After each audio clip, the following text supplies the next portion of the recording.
No matter how expensive that dress is, Catherine, you'll never be anything more than his temporary distraction. I'm the one he always comes back to. Everyone in Eclipse nightclub understood the hierarchy. This wasn't just Los Angeles's most exclusive underground venue. It was a cathedral where criminals worshipped power, where corrupt officials blessed dirty money, and where certain boundaries once crossed left permanent scars. Welcome to the channel, beautiful souls. If you're drawn to stories where danger meets desire, where love burns in the shadows of empire, then you're exactly where you need to be. Hit that subscribe button and join our family, because stories like this, they're just the beginning of what we have in store for you. At the center of tonight's unfolding drama stood Catherine Owens, 29, dark-skinned, elegant, her natural curls styled in a sophisticated updo that framed her striking features. She wore a crimson silk dress that caught the neon lights like liquid fire. Even her measured composure carried a tension that electrified the VIP section. Connie Harwell, 32, circled her prey with predatory patience. Designer heels clicking against marble, platinum hair swept over one shoulder, her tailored black dress chosen for mobility as much as elegance. Her eyes, cold, calculating, possessive, tracked every breath Catherine took.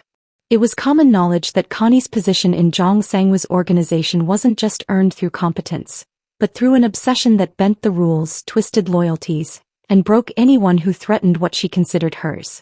She stopped directly in front of Catherine, smile sharp as broken glass.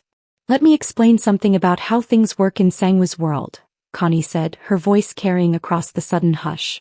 Ice clinked in abandoned glasses. Conversations died mid-sentence. "Pretty consultants like you? Your decoration. Temporary amusement. But me." She stepped closer, invading space with territorial aggression.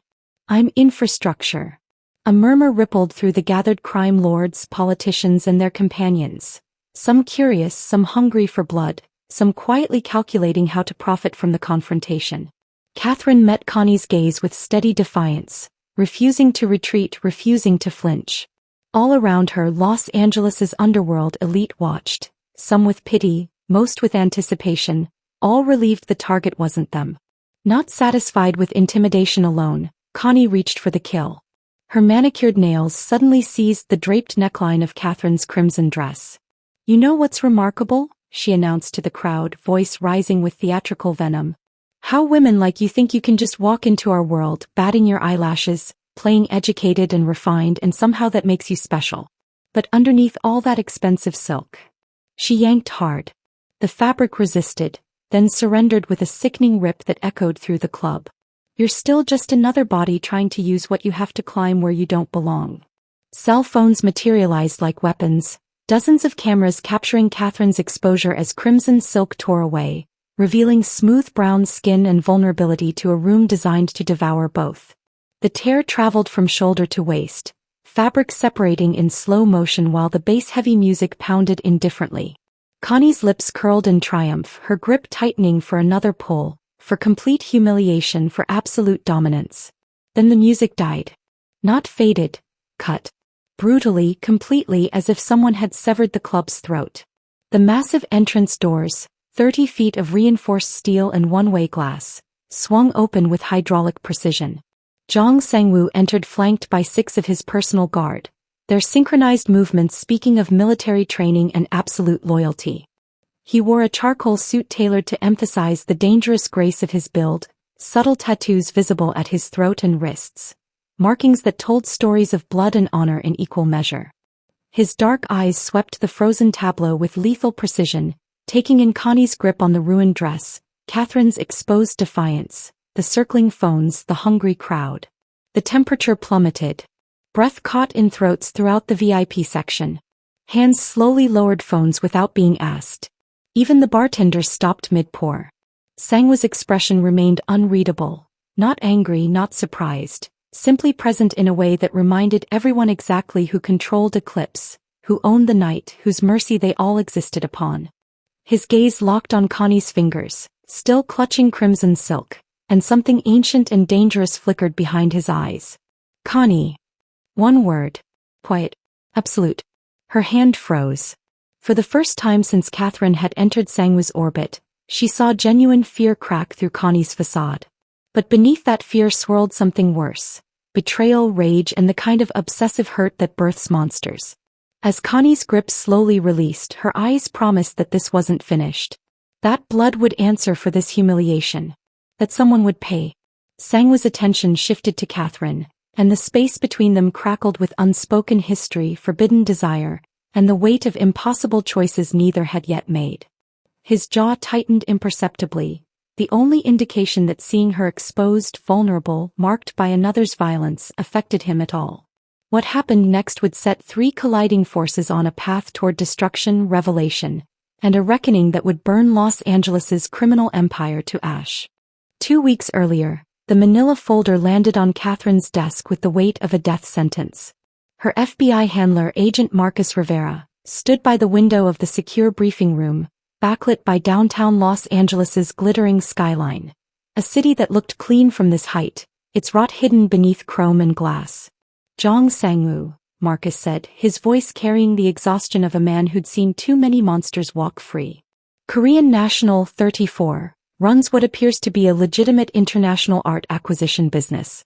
Black Lotus Gallery moves 50 million annually in authenticated pieces." He paused, letting the number sink in. "We believe he's trafficking women through those same auction channels. High-value acquisitions serve as payment vehicles. The art gets authenticated, the money gets cleaned, and women disappear into private collections across 3 continents." Catherine's fingers trembled slightly as she opened the folder.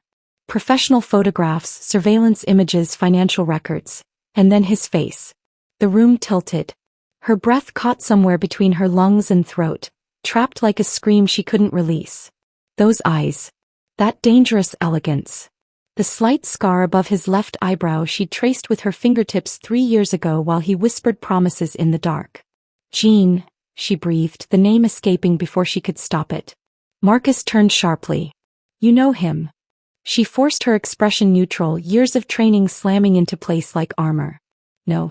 He just looks like someone I used to know. Different person." The lie tasted like ash, but it was necessary. If Marcus knew she'd been involved with their target, she'd be pulled from the operation immediately. And something primal inside her, something that should have died when Jean vanished without a word, without a trace, leaving only questions and the ghost of his touch, demanded answers only this mission could provide. "Your cover's solid," Marcus continued, accepting her deflection. "Art consultant, independent, worked authentication for Christie's and Sotheby's. You've built a reputation in private circles. Sang-woo needs someone with your credentials to evaluate a contested Caravaggio he's acquired. We've made sure the right people mentioned your name.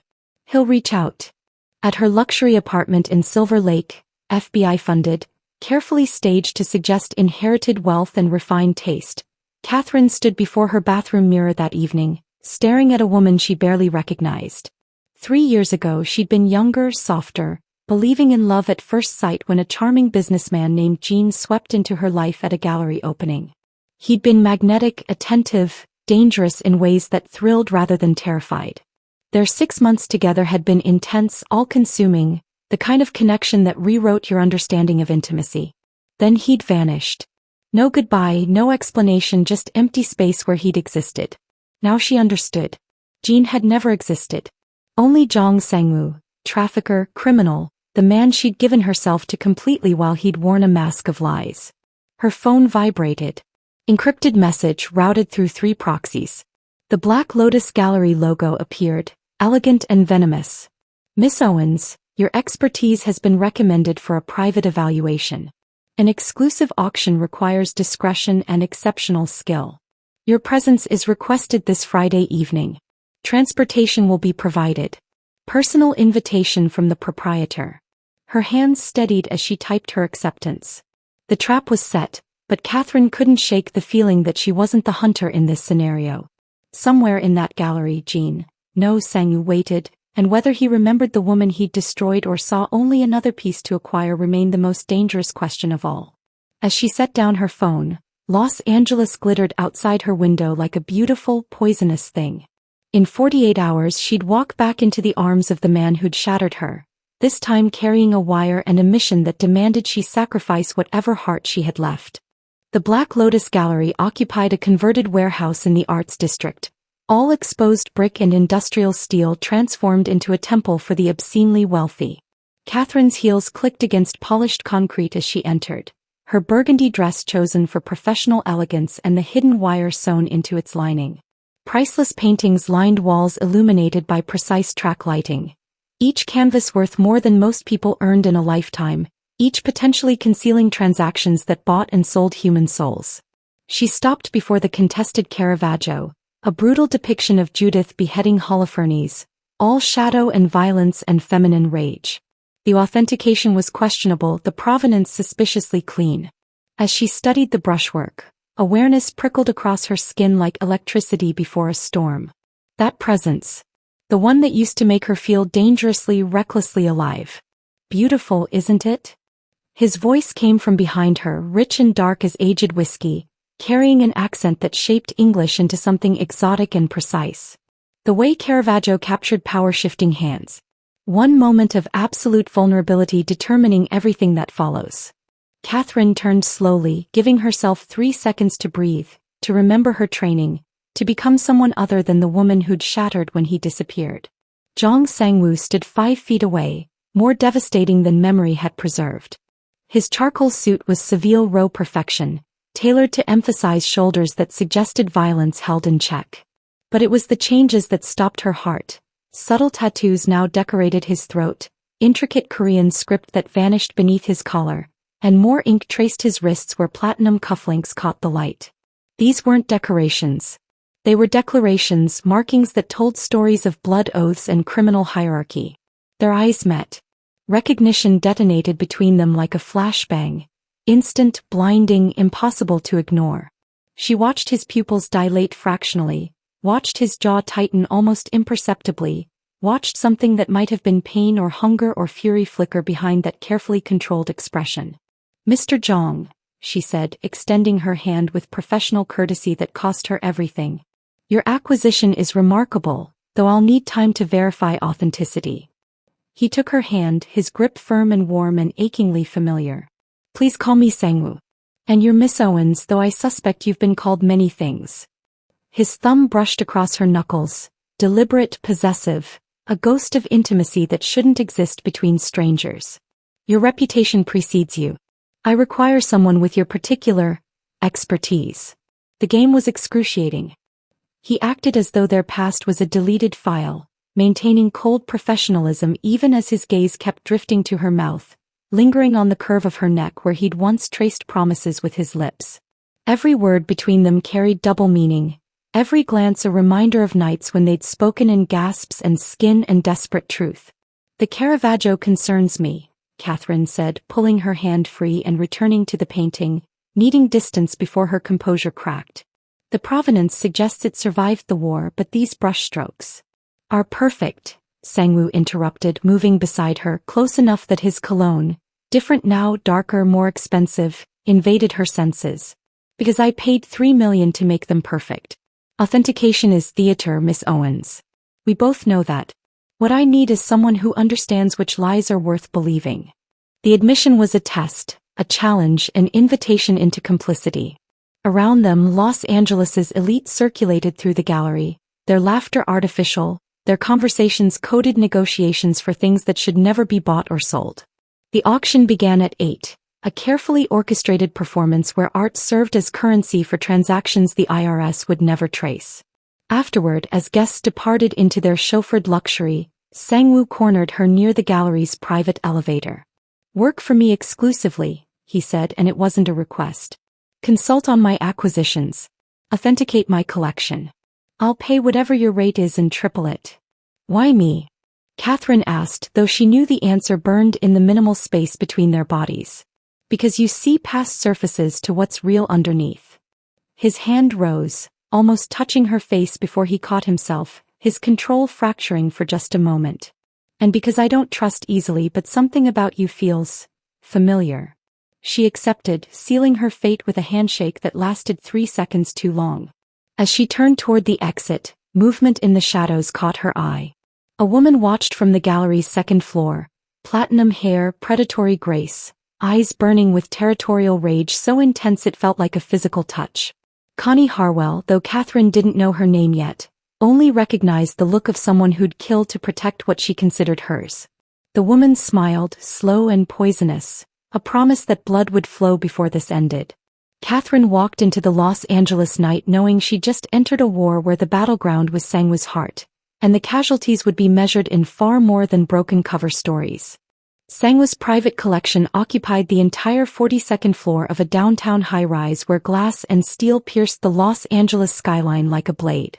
Catherine spent her days cataloging acquisitions that told the story of a man who collected beautiful, dangerous things. Renaissance martyrdoms, Japanese warfare scrolls, contemporary pieces depicting violence as art. Each painting was a confession he'd never speak aloud. The tension between them was suffocating. Every interaction crackled with unspoken history, every accidental touch igniting memories better left buried. When he leaned over her shoulder to examine her notes, his breath warming her neck, it felt like foreplay. When they argued about a painting's authenticity, voices rising in his minimalist office, it felt like warfare. The line between desire and destruction had never been thinner. "You're wrong about the Rothko," Sangwoo said one afternoon, standing too close as rain battered the floor-to-ceiling windows. His tie was loosened, sleeves rolled to reveal more of those tattoos. Dragons and chrysanthemums wrapped around forearms built for violence. "It's authentic because I watched the forger create it. Sometimes the best truth is a perfectly executed lie." "Then why hire me?" Catherine challenged, turning to face him, trapped between his body and the desk. "If you don't care about authenticity, what's the point?" "Because you care." His hand rose, fingertips grazing her cheek with devastating gentleness. "Because in a world built on deception you still believe in something real. It's..." He stopped himself, jaw tightening, walls slamming back into place. That evening they worked late in his penthouse office, surrounded by screens displaying security feeds and financial data that had nothing to do with art. Catherine's hidden camera was a button on her blazer, capturing everything while she cataloged a new acquisition. On one screen, a shipping manifest flashed briefly, coded locations, numbered cargo, arrival times that made her blood freeze. Evidence. Finally. Catherine. Her real name, not Miss Owens. She looked up to find Sangwoo holding a glass of whiskey, his expression stripped of pretense, raw in a way that terrified her. 3 years ago I knew you as someone I could never keep. Someone good. Someone who deserved better than what I am. Jean. Jean doesn't exist, he cut her off, voice rough with something that sounded like grief. He never did. But what I felt. He moved closer, setting down his glass, his hands framing her face with a tenderness that contradicted everything she knew about him. That was real.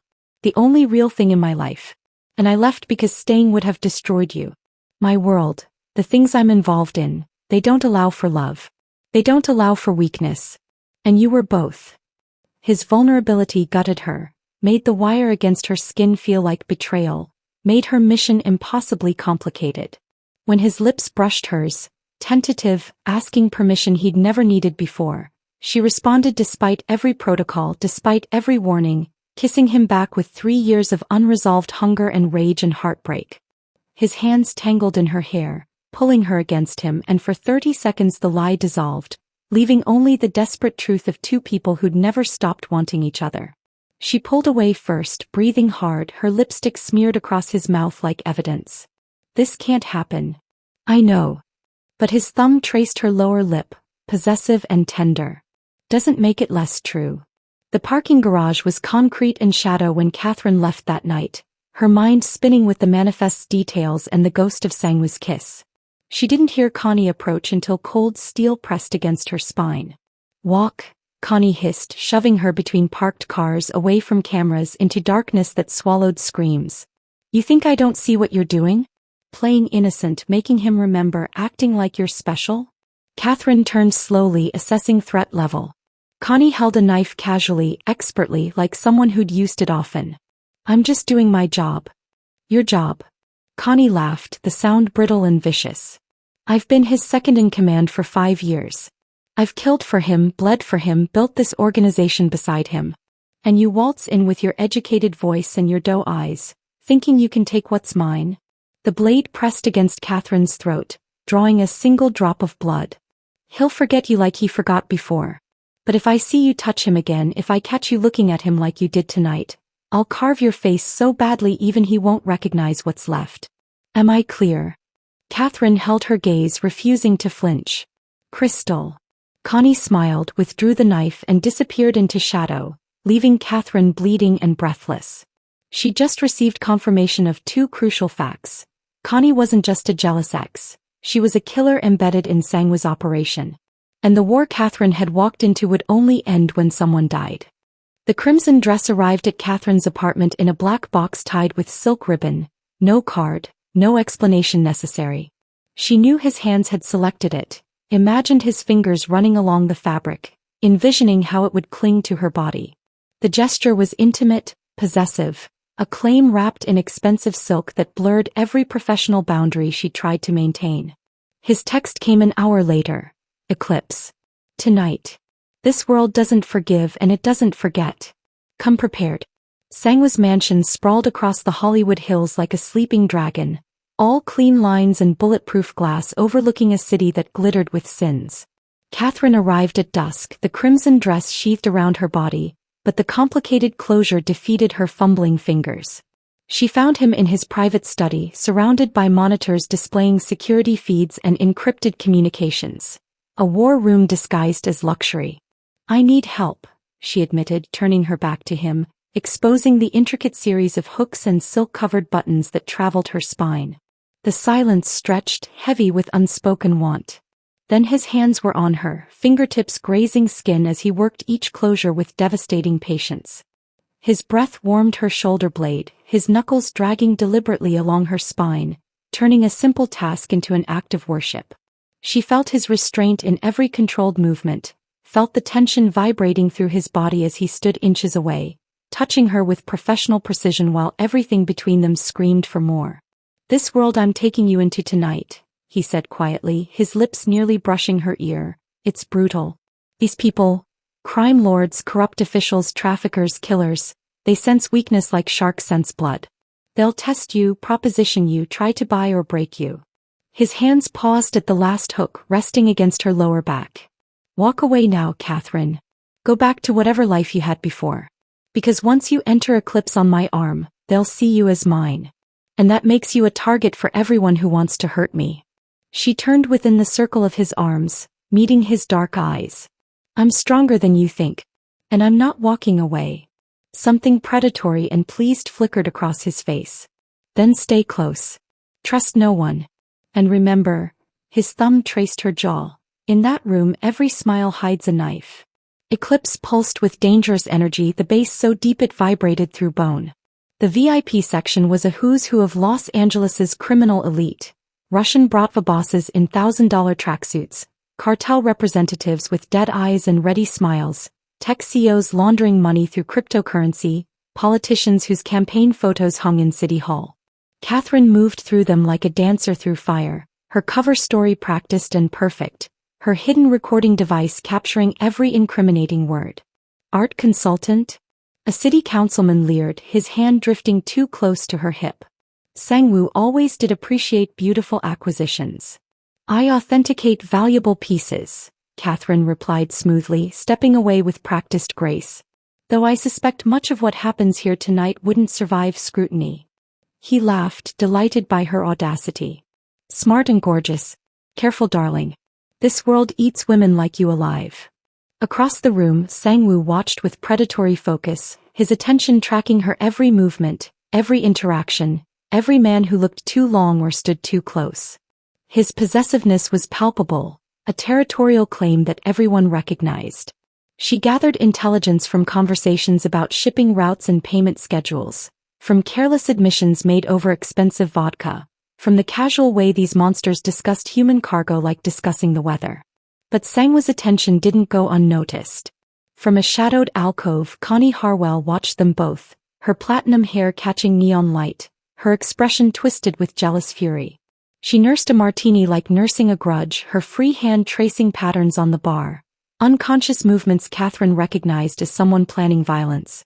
When a foreign crime lord gripped Catherine's wrist too tightly, asking prices for services she'd never offer, Sangwoo materialized beside her like a blade sliding from its sheath. He didn't speak, didn't threaten, simply placed his hand on the small of her back. Protective, possessive, absolute. The crime lord released her immediately, bowing slightly in deference. "She's yours then?" the man asked, accent thick with Eastern European consonants. "She's hers," Sangwoo corrected quietly. "But yes, mine to protect." As he guided her away, Catherine caught Connie's reflection in the mirrored wall, watching, calculating, her smile sharp as broken glass. The other woman raised her drink in a mock toast, and Catherine understood with chilling clarity that Connie had just made her decision. Someone would bleed tonight.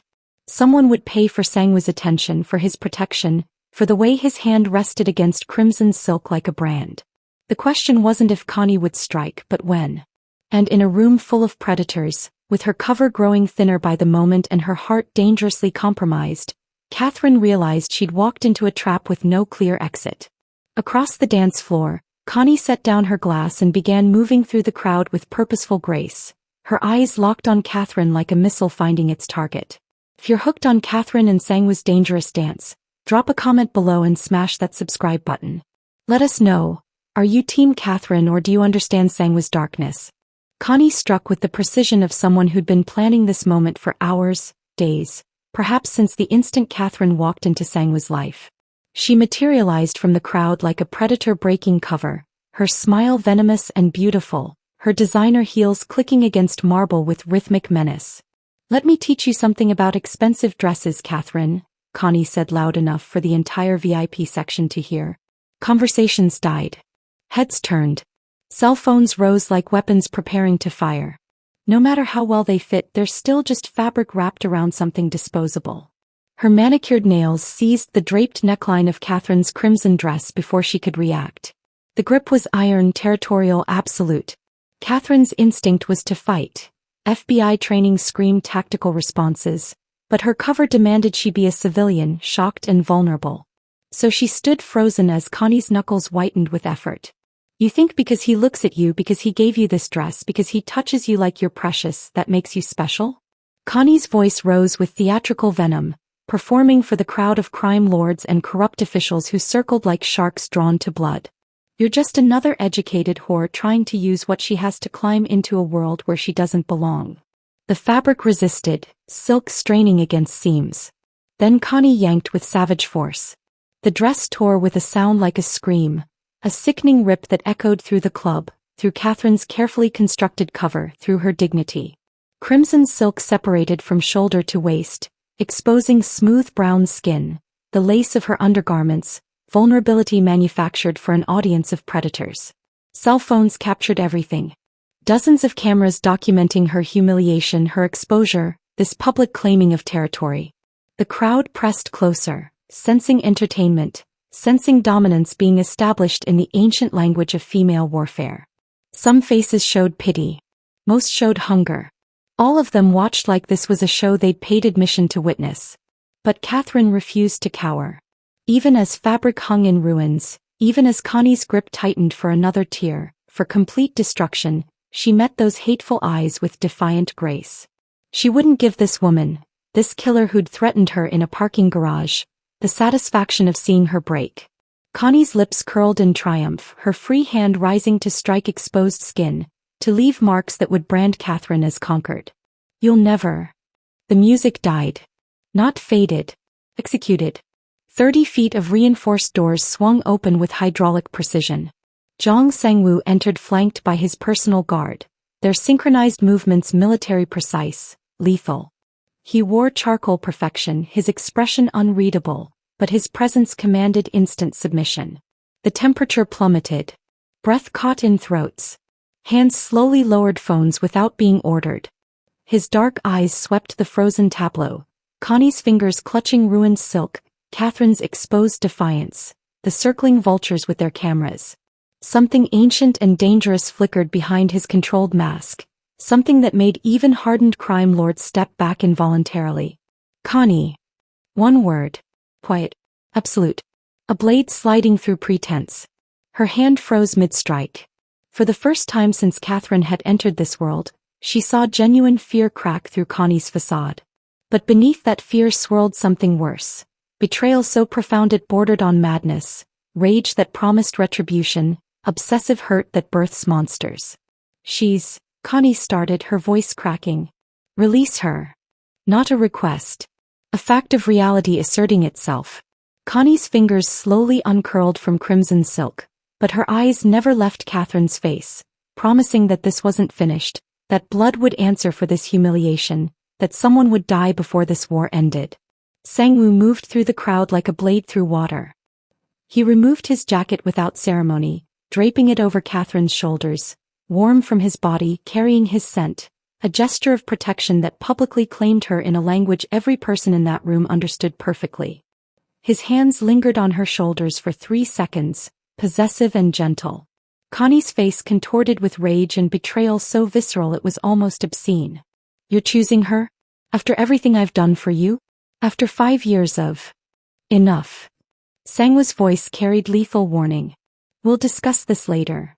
No. Connie's laugh was brittle, breaking. We'll discuss this now. Or maybe we'll discuss how you're risking everything we've built for some educated bitch who'll leave the moment she discovers what you really are. Sang-woo's jaw tightened, but he didn't respond. Instead, he guided Catherine toward the exit, his hand firm against her lower back, his body positioned between her and Connie like a shield. As they passed, Connie's whisper cut through the silence. I'll make you regret this. Both of you. I promise you'll regret this. In the back of Sang-woo's armored Mercedes, Los Angeles lights bleeding past tinted windows, Catherine finally understood the full scope of what she'd walked into. She wasn't just an FBI agent gathering evidence. She was a target in a war where love and obsession and violence had become indistinguishable, where Connie's betrayal would burn everything down before she'd let go, and where Catherine's heart had become the most dangerous weapon of all. The penthouse occupied the building's highest floor, a fortress of glass and steel where Los Angeles sprawled beneath them like a fallen constellation. Sang-woo guided Catherine inside with careful hands, his jacket still draped over her ruined dress, his silence heavy with unspoken fury at what Connie had done. Sit, he commanded softly, gesturing to the leather sofa. His living space was minimalist, almost austere. No photographs, no personal touches, just expensive furniture arranged like defensive positions. He disappeared into the bathroom, returning with a first aid kit and a glass of whiskey she didn't remember asking for. Kneeling before her, he examined the shallow cut at her throat where Connie's blade had kissed skin days earlier. His fingers were impossibly gentle as they cleaned the wound with antiseptic, his jaw tight with controlled rage. She touched you, he said quietly, more to himself than her. She put her hands on you, Anne. I survived worse in training, Catherine interrupted, though her voice trembled slightly. The wire pressed against her ribs beneath the torn silk, recording every word, every confession, transmitting her compromised position to handlers who would pull her from the operation immediately. Training. His dark eyes lifted to hers, questioning. She froze, the slip catastrophic. But his hands continued their careful ministrations, fingertips tracing her collarbone with devastating tenderness, and the truth escaped before she could stop it. Why did you leave me, Jean? 3 years ago you just vanished. No explanation, no goodbye. I searched for months. I thought you were dead. His hands stilled. The silence stretched like a blade against her throat. When he finally spoke, his voice carried the weight of confessions made at gunpoint. They found out about you. Rival gangs discovered I had feelings for someone civilian, someone good. They sent photos of you leaving work, walking home, sleeping in your apartment. Threatened to make you disappear piece by piece until I broke. His thumb traced her jaw with aching gentleness. Leaving you was the only way to keep you alive. The only way to save you from what I am. And now, she whispered, her mission dissolving in the heat of his proximity, in the truth burning between them. Now you're here anyway, he said, his lips hovering inches from hers. In my world, wearing my jacket marked by my enemies. Maybe we're both damned. When he kissed her, it was devastation and homecoming, 3 years of grief and hunger collapsing into desperate need. His hands tangled in her hair, pulling her against him with barely controlled violence, and she responded with equal ferocity, tearing at his shirt, claiming skin and muscle and the truth of him beneath civilized layers. They moved to his bedroom in a tangle of lips and hands and gasped confessions, the torn crimson dress falling away, his jacket sliding from her shoulders. He laid her across black silk sheets like a prayer, his mouth worshipping every inch of exposed skin, his whispered Korean endearments painting promises across her body. She arched into him, nails raking down his tattooed back. 3 years of longing finally answered in the joining of bodies that remembered each other perfectly. Afterward, tangled in sheets and aftermath, his fingers traced lazy patterns across her spine. "Stay," he murmured against her hair. "Leave whatever life you had before. Be mine completely."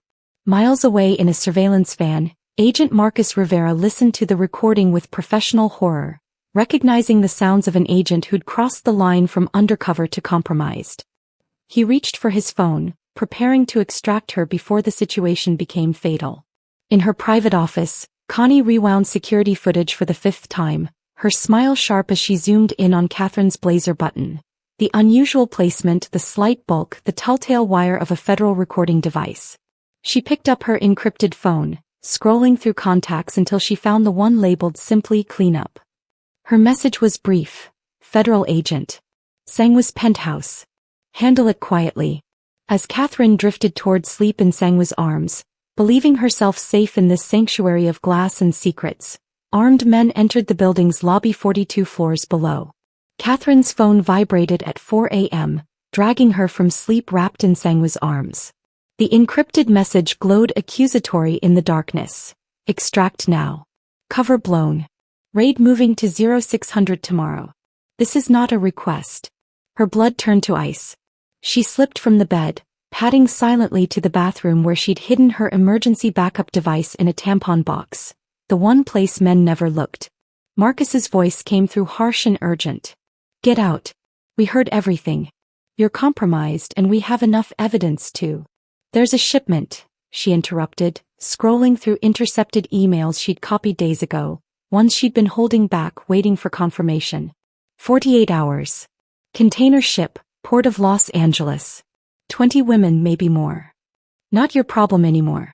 You're burned. "Marcus, listen." She pulled up financial records, shipping manifests, communications logs that hadn't made sense until now. The pattern emerged like a body rising from deep water. "It's not Sangwoo. Look at the authorization codes, the routing numbers. Connie Harwell has been running trafficking operations independently, using his infrastructure without his knowledge.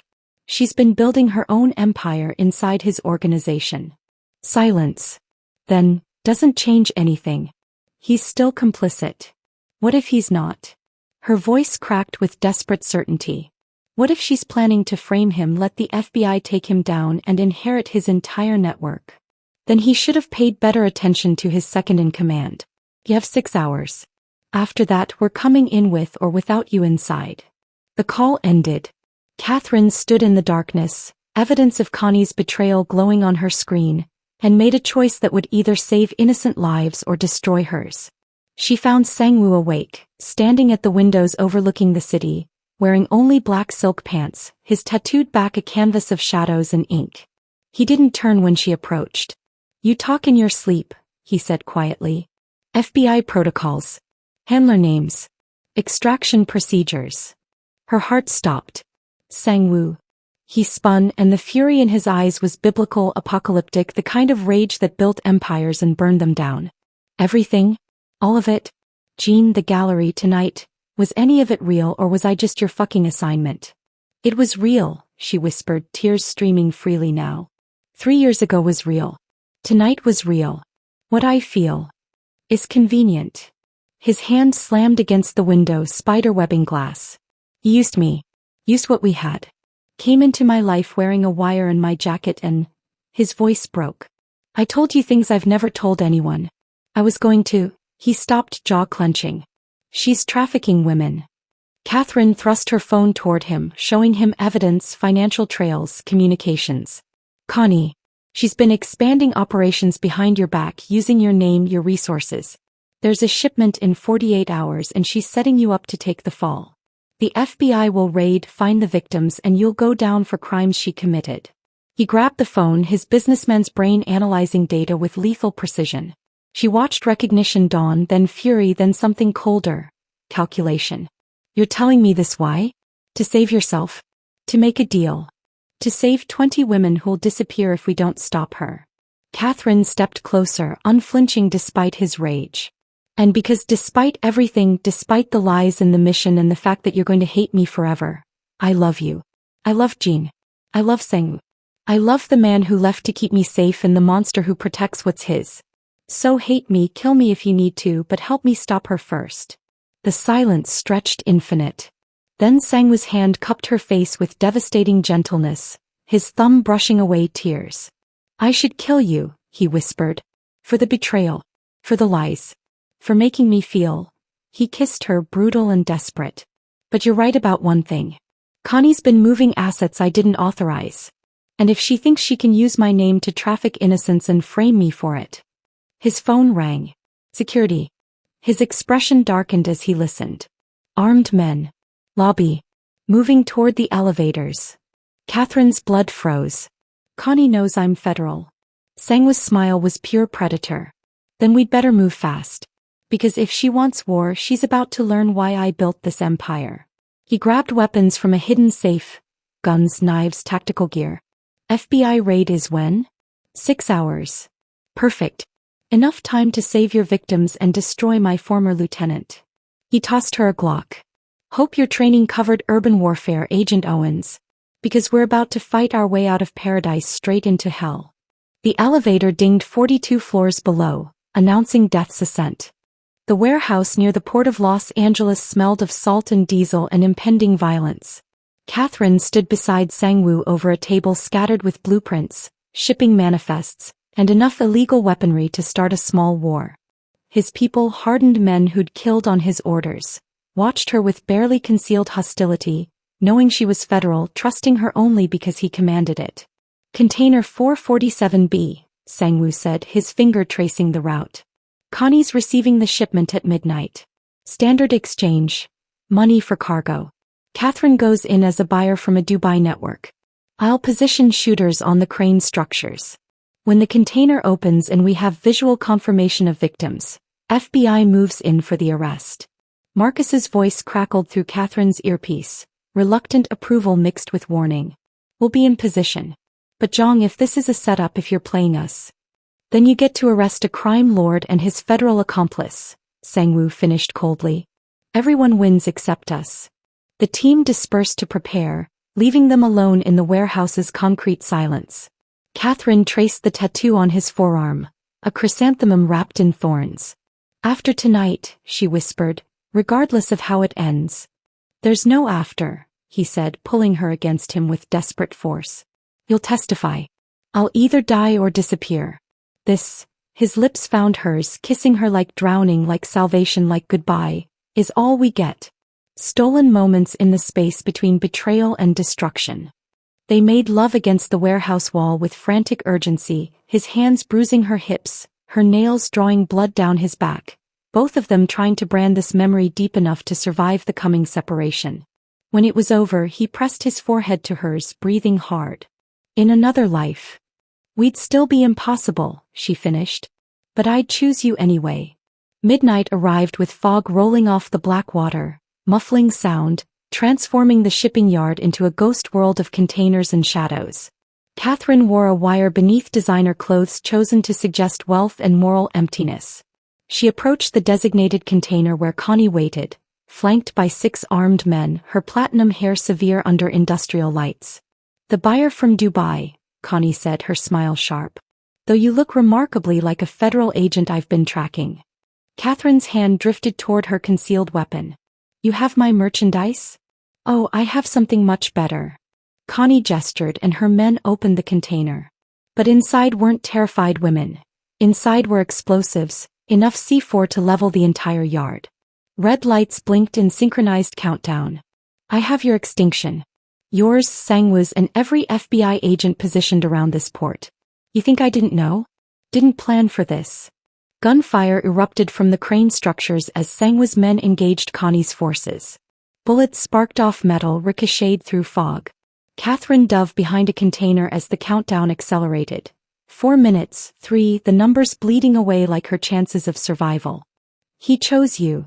Connie screamed above the chaos, firing toward Catherine's position. 3 years ago he looked at you like you were salvation and I knew I'd already lost him. So I made him lose you too. The threats, the rival gangs. That was me.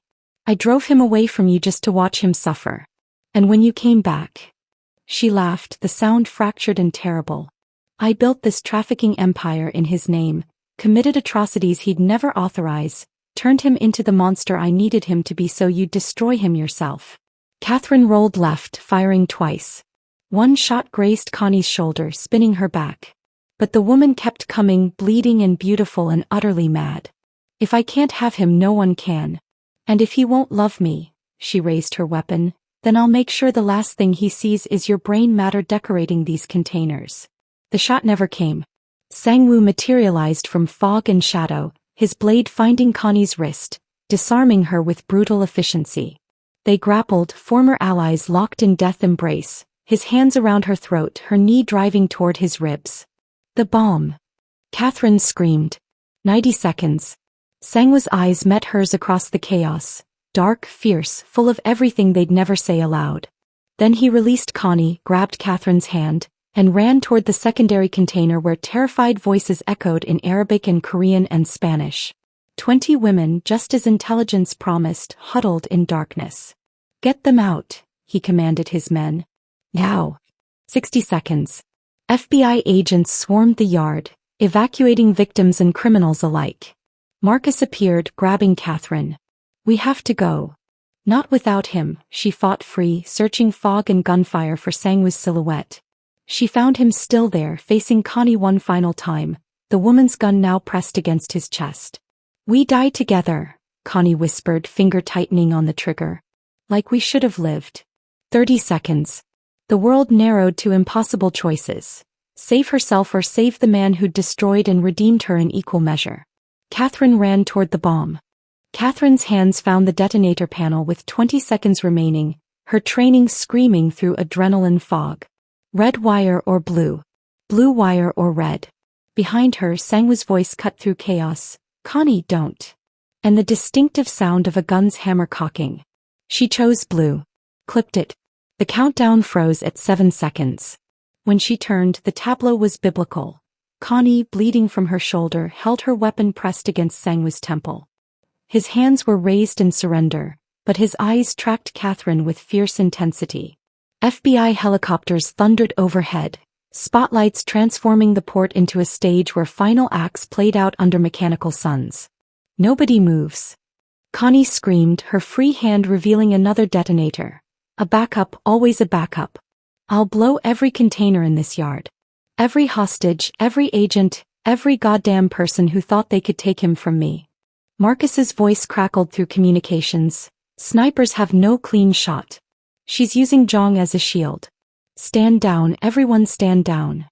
Sang-woo's expression was eerily calm as he spoke. "Let them go, Connie. The women, the agents, Catherine. Let them evacuate. Then you and I can finish this however you want." "How noble." Her laugh was fractured crystal. "Playing hero for your federal whore. You think I don't see through it? You think I don't know you'd burn this entire city to save her?" "Yes," he said simply. "I would. Just like I'd burn it to save any innocent person. That's the difference between us, between who I was and who I'm trying to be." Connie pressed the gun harder against his skull. "Then prove your loyalty. Kill her.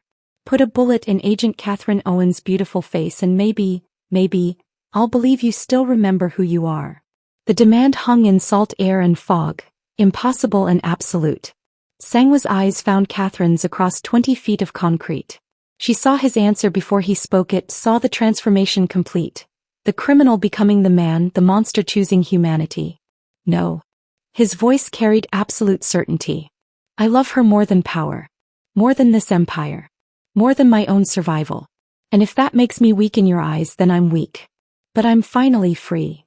Something broke in Connie's expression, the last thread of sanity severing. "Then you both die." Her finger tightened on the detonator. The shot came from an unexpected angle. Kim, Sang-woo's oldest lieutenant, the man Connie had believed converted to her cause, fired once.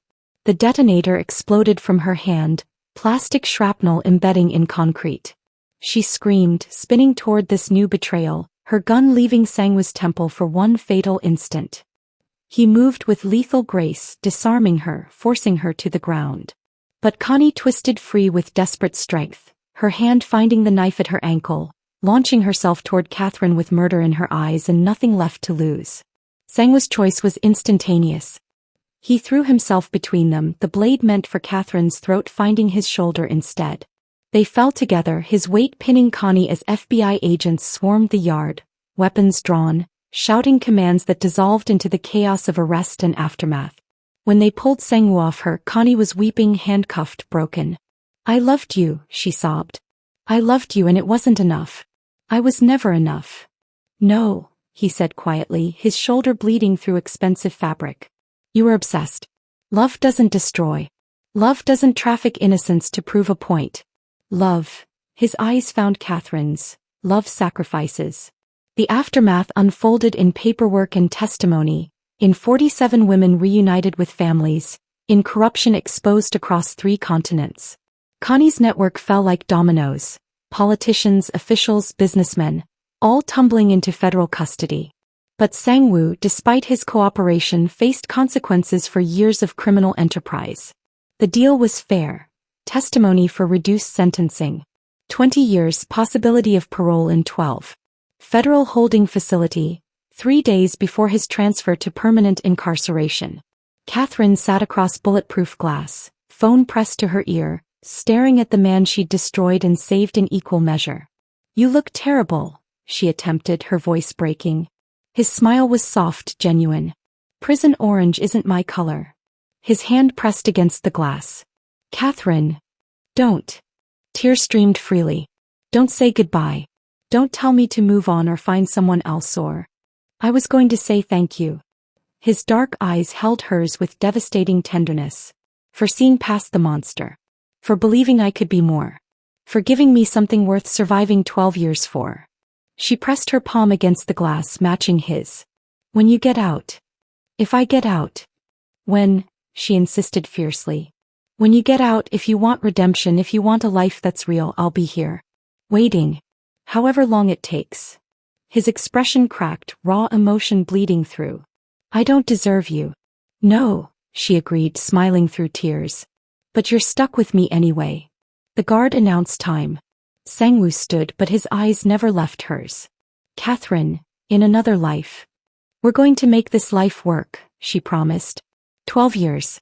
I can wait 12 years for something real."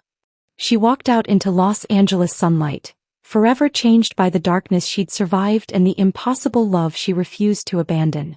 Behind her, through concrete and steel and the weight of justice, Jong Sangwoo smiled. For the first time in years, he had something worth hoping for. The city glittered ahead, beautiful and terrible, and Catherine stepped forward into whatever came next, carrying his heart and her own, both scarred, both healing, both finally free. And that's where their impossible love story takes us. To the edge of redemption.